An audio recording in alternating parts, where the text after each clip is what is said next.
So we're changing gears a little bit in the course as we move into chapter 6, and what we're going to start thinking about is how to approximate sampling distributions using known theoretical distributions.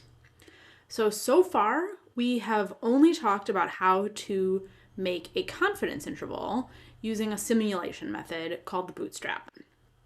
If we had done the course in a slightly different order, I probably also would have talked about a simulation method called randomization for doing hypothesis tests. But the way that I'm talking about things this semester, all we've talked about in terms of inferential tasks is the bootstrap. So we've learned how to make a confidence interval using the bootstrap.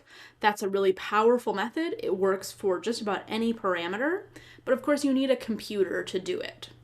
So there are other ways to make inference, and one of them is to approximate our sampling distribution using a known theoretical distribution. So this would be saying, I don't know what the sampling distribution looks like, so I'm just going to assume that it looks like a normal distribution. And we've talked about the normal distribution in this class. There are other distributions with names. In, I think, the next section, we'll get into talking about the student's t-distribution.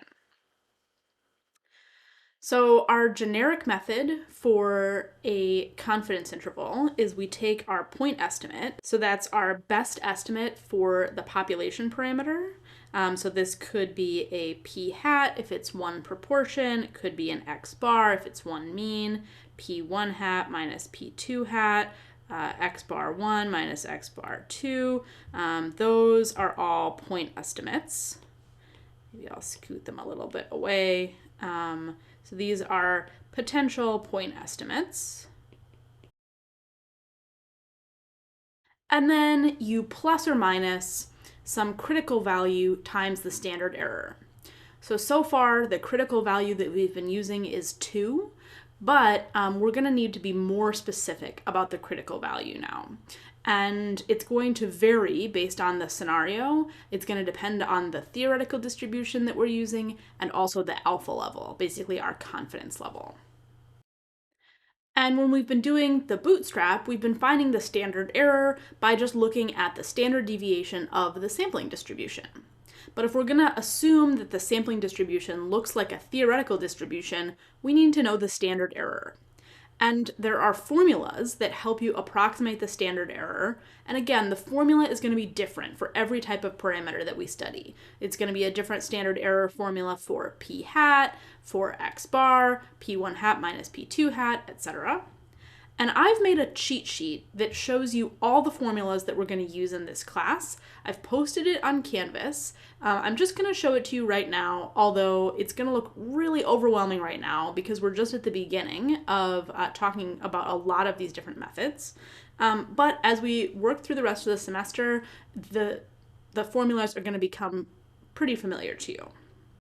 I'm just going to show you a screenshot of this cheat sheet. And maybe I'll zoom in on it a little bit.